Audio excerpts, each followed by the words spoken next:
Hirdess nálunk! Légy te is a Laptiming YouTube és social felületeinek partnere. Csatlakozz az 1 millió egyedi megtekintést elérő YouTube felületünkhöz. Irányított kampány lehetőségek, egyedi műsorok, kérd te is személyre szabott ajánlatunkat az info@laptiming.hu e-mail címen. Csatlakozz hozzánk! Nagyon nagy szeretettel köszöntünk megint mindenkit itt a visszaemlékezős Laptimingban. Ma egy tematikus adás lesz, mert ezt többen kértétek. Úgyis úgy volt, hogy idén van ez a tűzló éve a kínaiak szerint, meg hát amikor felveszük ezt az adást, még úgy tűnik a Forma 1-ben is, hogy lehet ez a tűzló éve. Mire leadjuk, már nem tudjuk, hogy mi a helyzet, de hogy ez egy Ferraris összefoglaló adás lesz, és 4 különböző Ferrarival is fogunk ma foglalkozni. Ami az érdekessége, hogy nem ez az összes Ferrari, tehát jóval többen mentünk, és amikor ezt így visszanéztem, akkor megint arra kellett rájönnöm, hogy de rohadt öregek vagyunk, és hogy már mennyi mindennel mentünk, hogy ennyi Ferrari.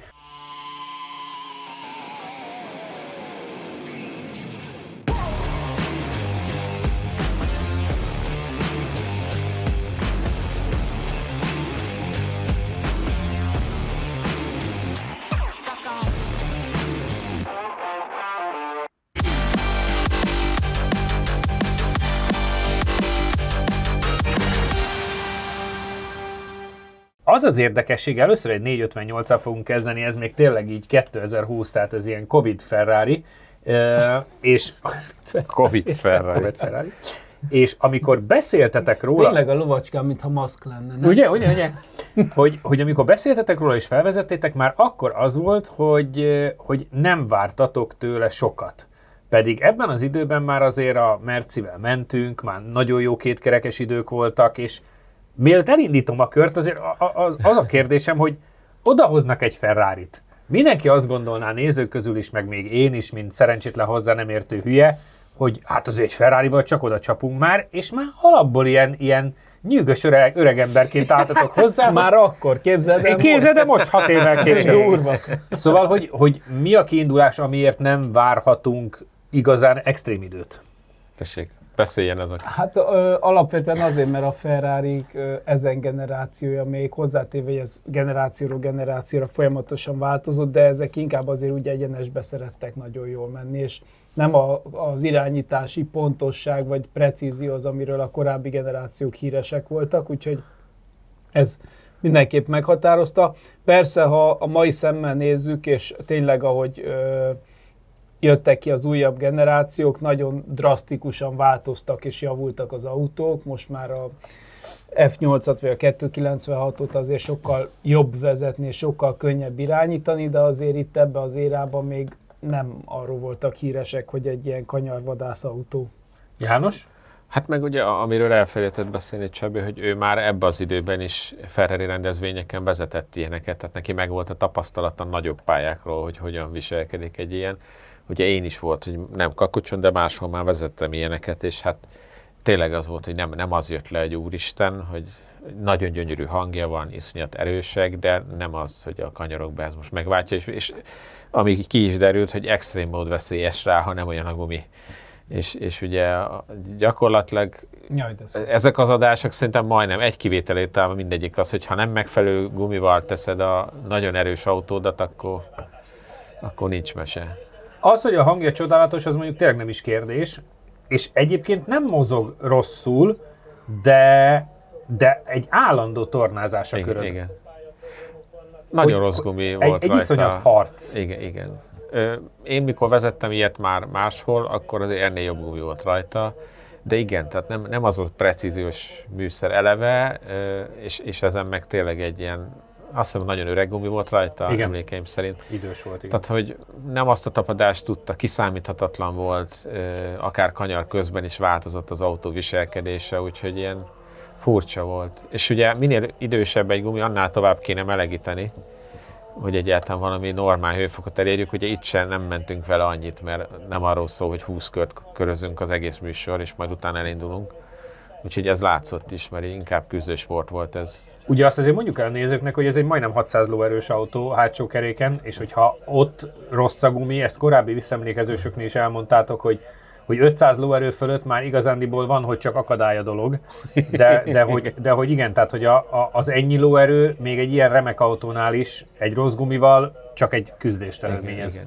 Hát gyakorlatilag eléred azt a stádiumot, hogy igazából hiába erős, nem tudsz padlógázt adni csak az egyenesbe már, mikor konkrétan egyenesbe áll a kocsi. Hát itt is az volt, hogy iszonyat késői a kigyorsításod. Igen, tehát, hogy nem tudod átvinni azt a teljesítményt. Ugye ezt az autót is azt hiszem ilyen élményvezetésre használták, Igen. És igazándiból ott nincsenek olyan nagy jelentősége, sőt ugye a költségeket meg kell fogni, nem arra költek, hogy állandóan új gumi legyen rá. Egyfajtában Vadius Slamisztik legyen rajta. Nem, hát egyenesben mindenki nyomja a gázt, boldog tőle, nagyon örül, kanyarba úgysem megy gyorsan, tehát hogy elguruljon rajta. És arra, De egyébként marha jó egyenesben nyomni a gázt, és örültem én is. Egyébként így gyönyörű hangja gyönyörű, van. és meg ahogy leadja a teljesítményt. Tehát Meg egy csodálatosan szép autó, csak az emberek szerintem nagy százalékában azért, hogy Ferrari. Hát egyébként kimész az élményt autópályára, meg is az. kapod, igen. Tehát, igen. Tehát szerintem most ez a kanyartempó, ami nem az. Megkapod azt a gyönyörű hangzást, ugye itt még azért szívómotorról van szó. Igen. 47-376 volt olyan első köre, hogy azt csak azért emelem ki, mert hogy azért... Azért az nem egy olyan acélos. Hát sőt, 46-ot azért elég sok mindennel tudtatok már menni, meg 45-öt is, de például most, amikor fölveszünk, most hétvégén ment ki, hónapokkal ezelőtt, a Schimmer BMW-s M3, ami meg 44-6. Tehát, hogy... Jó, de az egy pályázásra. Utcai gumi, meg izé. Hát jó, de Vadius Semi-Slick pályára épített, átalakított futómű minden. Ez jó, egy... de 45-öt meg lassan már egy biciklivel is mentetek. Igen, de mondom... Hát ahhoz képest a 47-3... Hát itt ugye ez nem is egy mai technika, tehát nem is korrekt a mai autókkal összehasonlítani, azt ne felejtsük el. Tehát ez egy oldtimer? Hát youngtimer. Ha nem is, de például az az M3-as, amihez hasonlított, hiába a széria, abban a nyomatékra sokkal többet tud a motor. Igen. Tehát, hogy... Jó, meg mindenhol hajt. Csabinál is az látszik, hogy hiába melegítettetek rajta, de alattad is nagyon sokat mozog kigyorsításon. Igen, nyomom a gázt, és egyből keresztbe megy. De nagyon jó taxis fejed volt. Tehát ilyen... Szóval, hogy nekem az... Ha ez a mai Forma 1 lenne, akkor itt az egyenes közepén elkezdek visszakapcsolgatni. Hú, de rossz kedvem van az F1-től. Egyébként azt mindig meg szoktam kérdezni, aztán mindig valahogy kikerülitek a kérdést, vagy a választ, hogy nem idegesítő, félelmetes, vagy valami ilyen nagyértékű szupersportautókkal menni itt Kakucson? Tehát, hogy azért, főleg így, hogy még egyébként azt is tudod, hogy hát nem optimális rajta a gumi. Szerintem sokkal rosszabb a Balaton parkon menni egy ilyennel. Mikor a sokkal rosszabb gumin 250-nél gondolkozol. Itt azért tényleg ez a legtöbb helyen ugye olyan sebességgel megyünk, amit normál közúton is tapasztalsz. Júj. Van kicsúszási lehetőség. Épp hogy? Igen. Te is érezted, hogy ez egy épp hogy volt? Hogy egyszer volt egy olyan adásunk, arra nem fogunk visszaemlékezni, amikor ugye nekem elment kompletten a fék, és ugye akkor sem mentem el a kerítésig. Tehát, hogy azért itt pont, ahol mi ülünk itt, akkor lehetne baj. Jaj, de lelógott. Tehát, hogy Csabi megmutatott, tartott, hogy milyen hibákat lehet elkövetni a kör második felébe. Ez már elmelegedés, vagy türelmetlenség? Ez türelmetlenség. Igen, nem melegszik ezzel, ez soha még most sem elegedett volna meg, ha ma máig megyünk vele. Tehát, hogy...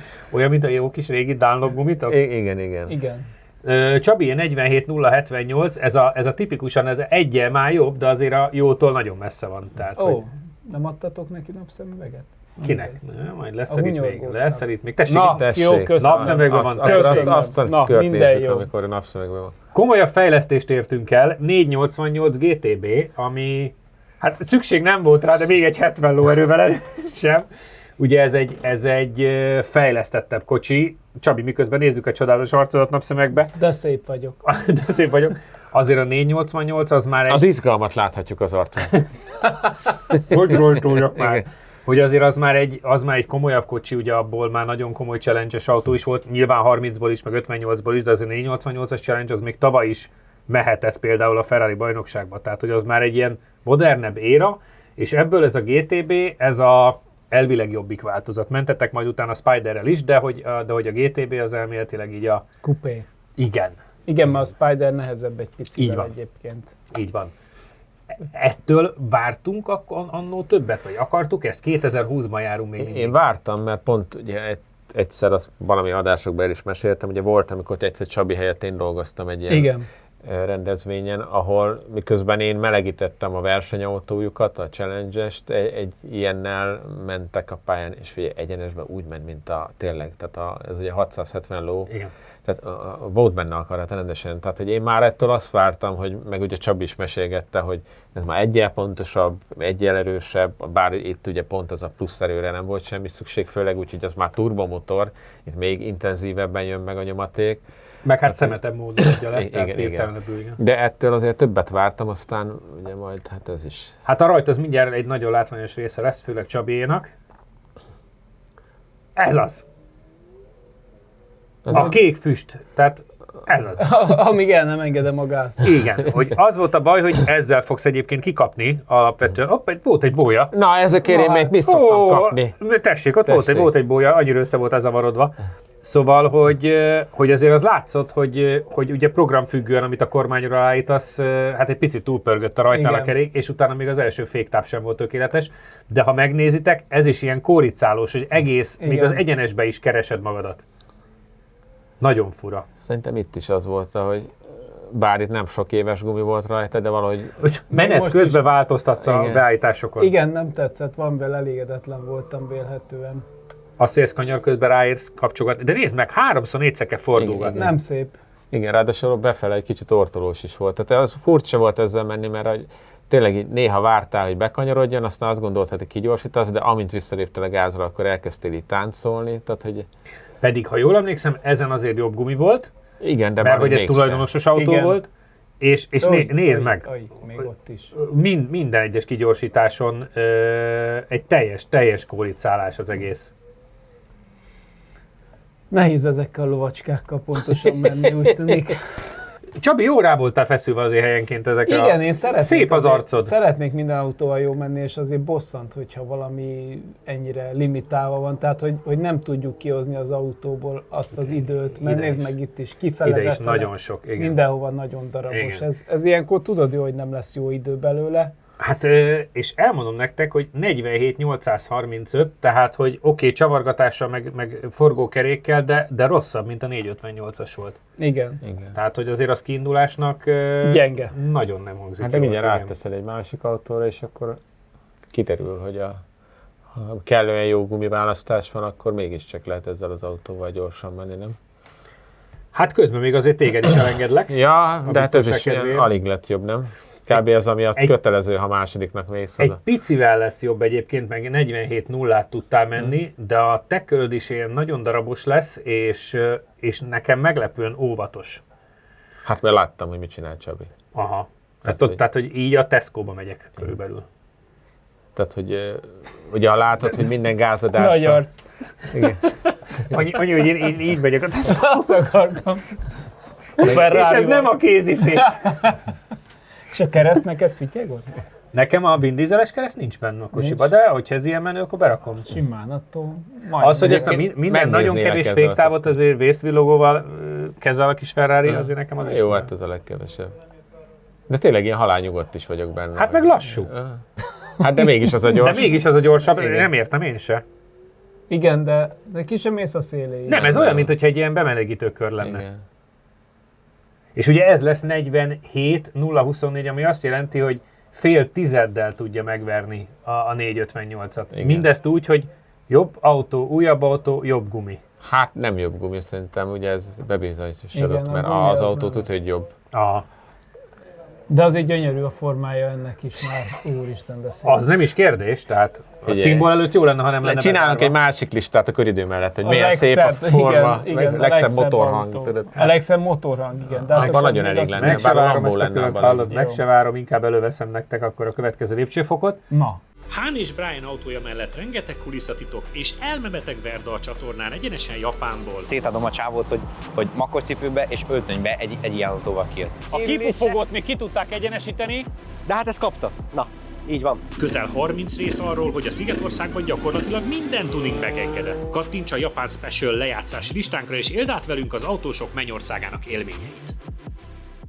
Hirdess nálunk! Légy te is a Laptiming YouTube és social felületeinek partnere. Csatlakozz az 1 millió egyedi megtekintést elérő YouTube felületünkhöz. Irányított kampány lehetőségek, egyedi műsorok, kérj te is személyre szabott ajánlatunkat az info@laptiming.hu e-mail címen. Csatlakozz hozzánk! Spider.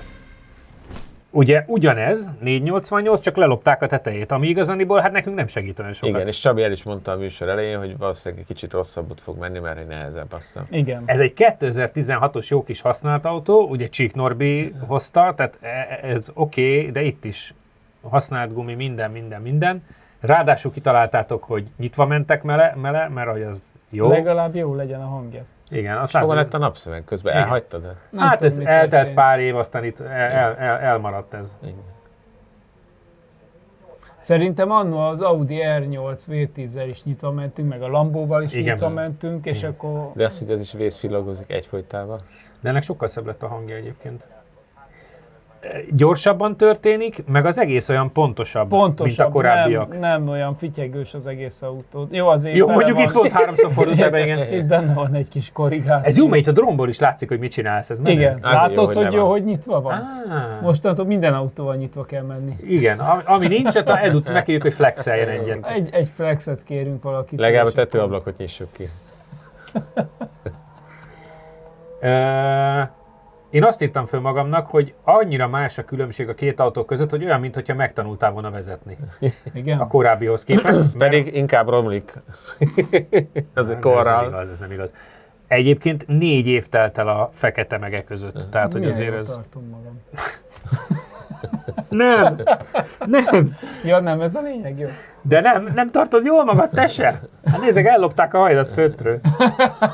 De azóta Hát sokat mentem biztos ilyen nyitott tetővel, és Az lefújta a lehet. szél. Az átalakult. És milyen aggódó fejet vág. Na mindegy. Az autó effektív ugye ugyanaz, csak nyitott tetős kivitel, de ezen azért egy fokkal azért jobb gumi volt, meg szerintem kevesebb futott autó volt, mint a fekete. 46-124, ami azt jelenti, hogy közel egy másodperccel gyorsabb, és azért ez már még mindig nem egetrengető. Tehát azért a 46 eleje persze az egy szép idő, de nagyon nem egetrengető idő, de legalább már olyan vállalható. És ugye ez is egy top gumi volt, azért tegyük Nem. hozzá, hogy Igen. ez is egy használt gumi, minden, de hogy ez már jobb állapotú. Ez nagyon tetszett ez az autó nekem. Úgy Erre emlékszem. ráalkuttatok egyébként, simán csak elmondom, tehát hogy ott volt a tulaj is. Alapvetően tök jó volt, az a baj, hogy egy tizedes veszővel odébb volt, Igen, ennek mint van gondoltuk. szép kerek, utcán is mentünk Jánossal vele, van arról is, ez 100. Ez 100, azért mondtam, hogy egy tizedes veszővel volt odébb, mint amire gondoltam. 1 milliárdot akartál érni. Egy. Jól látod. Én akarnék, csak nincs. Igen. Ami érdekesség, és sokszor beszéltek róla, meg Janinál majd fog belső kamerán látszani, hogy egy picit szenved is vele, az, hogy ugye ennek a különlegessége, hogy nem fordul a váltófül a kormánnyal, hanem az fix. Igen. Cserébe jó nagy a váltófül, na most János ezáltal itt például kapcsolgat olyan fölöslegeseket ide-oda, mert hogy kapázik, beleakad a keze. Igen. Hogy ezzel azért te szenvedtél? Igen, de Figyelj, kiderült már most így le kell vonni a tanulságot a Subaru-s adásból is, meg minden, Nekem hogy ez a ezek a váltófék. nagy váltófülek zavarják. Igen, neki lenti szeki Neki kell. lenti Igen, szeki, igen. vagy a Vagy kormányra H-váltó, rögzített. vagy- igen. Az is jó, igen. nem, de egyébként tényleg furcsa. János ilyen analóg fiú. Vagy villanyos, Nem az, mert nincs ugye a is váltó. kormánnyal együtt mozog, azokat tudom. Akkor Igen. van baj, ha ott maradsz. Ha fix, igen. Tehát, hogy Akkor a Ferrari nem a te márkád. nem. Hát dobálgatod a kormányt a kezedbe ide-oda. Igen. Hát én eleve sokkal Melanie? több kormánymozdulattal Nyújtsa ki a megyek. kezét, és a középső ujját. Tehát, hogy másképp vezetek, mint Csabi, így az már sokszor kiderült. Én sokkal Hát főleg most, hogy ennyit visszanézünk, Igen, most igen. látszik csak igazán a különbség, igen. Most is, mondjuk, láttad, ugye én elnyúlok a kormánytól, és úgy húzom meg a Igen, kart. igen. Tehát nekem ez így nem. De ez neked is tetszett ez az autó. Igen, de hogy így nem jobban, mint egy Porsche, vagy nekem a Lambo Azt- tetszett azt nagyon. Én sem mondtam. Egyébként, ami most ebben az adásban nem lesz benne, mert Ferrari tematikus, de a Annak Lambónak nagyon jó hangja olyan volt. hangja volt, hogy Az időkülönbség az hatalmas, mert te 48-as időt mentél, úgyhogy azért jóval lassabb, és tényleg arra panaszkodtál, hogy olyan fölöslegesnek tűnő mozdulatok, meg váltások történtek. Ráadásul a biztonság kedvére a lehető legrosszabb helyen, mert sikerült az egyenesbe beleváltanod olyat, ami nem kell. kellett volna, igen. Hogy biztos megálljon. Úgyhogy ez Csabi alatt egy vállalhatóbb kör volt, meg már ilyen szerethetőbb, de szerencsénkre volt egy olyan lehetőség is, hogy a Pólya Ádi elhozta a 458-at, tehát korban visszalépünk, viszont ugye ez egy challenge-es versenyautó, amin azért a slick, ami volt rajta, az nyilván ugyanilyen autóztató slick volt, de ettől függetlenül azért... Mégiscsak versenyautó. Mégiscsak versenyautó, igen. Egyébként nekem a legfurcsább ebbe az egészben, hogy ezt többször elmondtátok, és elmondom most is a nézőknek, hogy a kupás versenyautó nem erősebb, mint a széria. Nem, sőt, a napjainkban már gyengébb. Igen, tehát mióta a hibrid van, azóta a hibrid rendszer Mert a versenyautóban nincs benne a hibrid. Nincs. Majd lehet az F1-be se lesz. Tehát a Ferrari azért, hogy mondjam, Nem bízik ebben. ő tudja, hogy ez hogy kellene csinálni. Milyen volt a kupás versenyautó? Mert azért ez tényleg csak egy versenyautó. Igen. Először nyilván János, ahogy látjátok is, egy nagyon jó kis kamerabeállítással Hát fogjuk. főleg úgy, hogy ugye Ádám, aki hozta, ugye Pólya Ádám, mondta, hogy ugye nem tudom hány éves legkeményebb slick van rajta, nem tudom hány kört melegítettem, de ugye rájöttem a legelején, hogy ez sose lesz meleg. Drift, öcsém! Igen. És onnantól mondom, ez egy ilyen küzdősport lesz, hogy valahogy végig kell vergődni a pályán, és akkor majd lesz egy köridő. Esély nem volt rá, hogy megmelegítsem a gumit. Azt Csabi is utána azért tudja tanúsítani, még neki se volt meleg. Úgyhogy ez egy ilyen rallis lett. Itt egyébként a kartervédővel is hozzáértél, Igen. annyira alacsonyan van ugye a kocsi, hogy a sikánon ugye átmész a kartervédő leér. Vezetésileg mennyire van bármi köze az utcai autóhoz? Mert azért hangban meg kevés. mindenben azt látom, hogy sok köze nincs. Nagyon kezelhető, meg látszik, hogy nagyon ilyen gentleman driverekre van kitalálni. Tehát, hogy az, hogy egy nem üzemmeleg gumival így körbe talál ilyen gyorsan, ahhoz az kell, hogy nagyon kezes legyen a kocsi. Tehát, hogy nem féltem tőle, de azért látod, hogy kormányozni kellett össze-vissza. Nagyon jót tett neki szerintem, hogy ugye ez még nem a turbomotoros, hogy a gázpedállal nagyon Meg szépen ez nekünk lehet... is jót tett, mert marha jó hangja van. Igen, de nem azt mondom, hogy jól tudod a leadott teljesítményt szabályozni a turbosokban, ugye sokkal inkább ilyen vadállattá válik. Ezzel nagyon jól lehetett a gázadással kicsit szabályozni a hátulját, hogy hova menjen, és látod, milyen szép finoman becsúsz. Igen. Szóval amúgy iszonyat élmény volt, csak hát ez is ugye pont azért, mert egyikünknek se volt olyan gumi fent, tehát ezzel a kocsival sokkal gyorsabban körbe lehetne érni, ha olyan gumi lenne rajta. Egyébként az idő maga 44-158, tehát az már azért egy értékelhetőbb idő, de én megmondom őszintén, amikor először elkezdtünk Ferrarizni, én inkább ilyeneket szerettem volna várni az utcaiktól. Aztán kiderült, hogy azt nem várhatom. A versenyautó slickkel viszont, hogy tudott 44 elejét menni, az meg azért már nem hangzik annyira rosszul. Hát megmondom, egy olyan slickkel, ami tapadásra semmilyen módon nem hasonlított arra, ami kéne. És rögtön láthattuk is, hogy Csabi miért fog kikapni majd fél másodperccel, mert ugye a rajtba egy kicsit így belegurultál. Igen, és akkor ott még áldogáltam. Igen. Egyébként a köröd nagyon szép lesz neked is. Hogy emlékszel vissza egyébként a menésre? Én nem vártam rengeteget az autótól, mert én mentem egy-két versenyen ilyen autóval a közel-keleten, és akkor tudtam, hogy hát Mire képes? Igen, tudtam, hogy kb. Mire kell számítani, és ugyan egyenesben jó, meg lehet vele jót autózni, de tudtam, hogy azért nem olyan hatalmas a különbség az utcaihoz képest egyébként. Persze versenyautósabb, tehát egyértelmű, hogy jobb, de nem várhatom azt, mint mondjuk egy kupás Porsche-tól, amit én szeretnék a irányíthatóságát tekintve. Plusz ugye, hogy Ádámék ezt így autóztatni használják, ugye az autó nincs is erre kihegyezve, mondjuk úgy. Igen, itt is kicsit. De csúszkál. meg se remeg a szemed, tehát hogy egész bátran elúsztatod. Hát most mit izguljunk?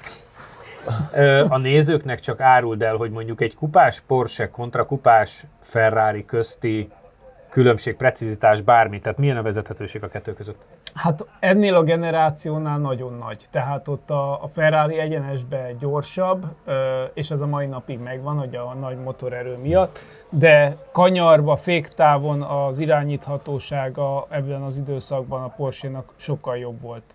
Szerintem, tehát kanyarbejáraton sokkal pontosabb autó volt, és sokkal kevésbé a gentleman, Az unott fiú.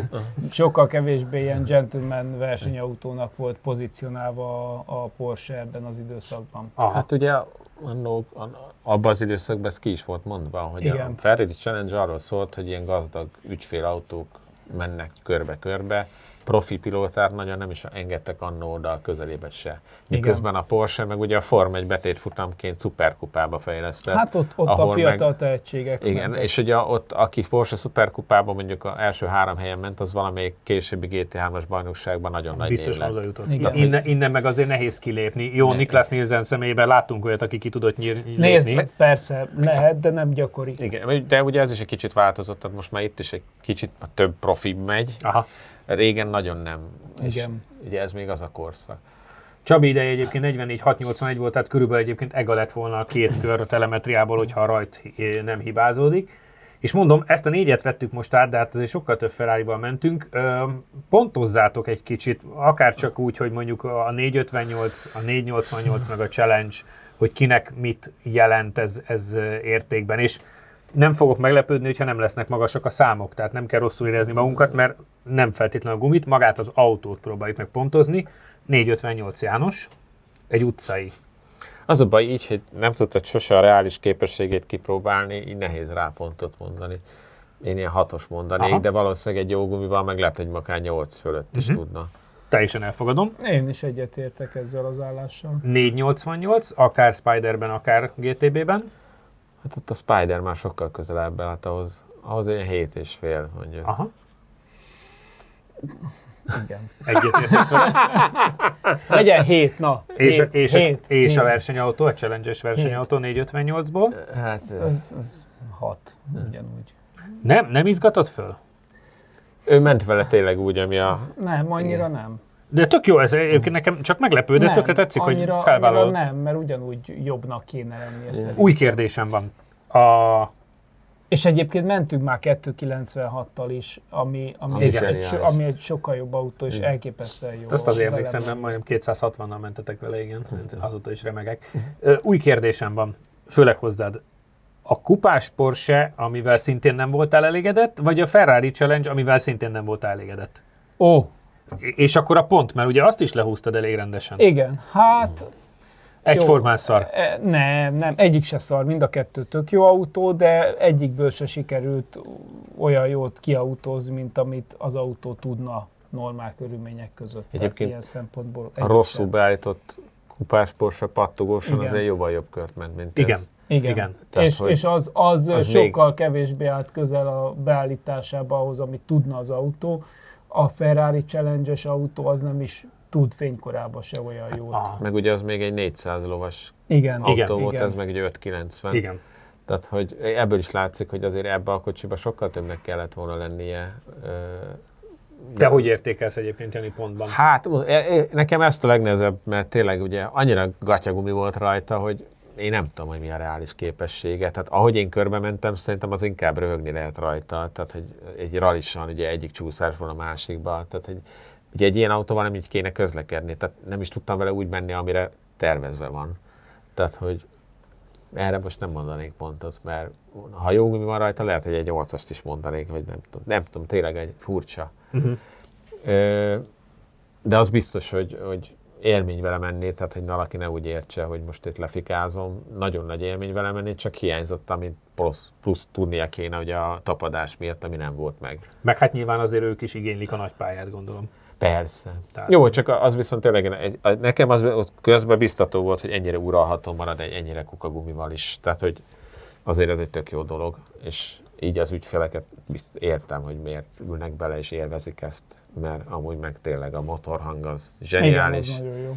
Tehát, hogy nem egy precíziós műszer, de ettől függetlenül iszonyat élmény vele menni. Urak, nagyon szépen köszönöm, ezek voltunk mára. Ez volt a kis Ferraris visszatekintő, jövő héten új autóval új adásra jövünk, aztán pedig folytatjuk majd a visszaemlékezést, addig is kövessetek bennünket, Insta, Facebook, YouTube, TikTok, mindenhol ott vagyunk, jövő héten találkozunk, sziasztok!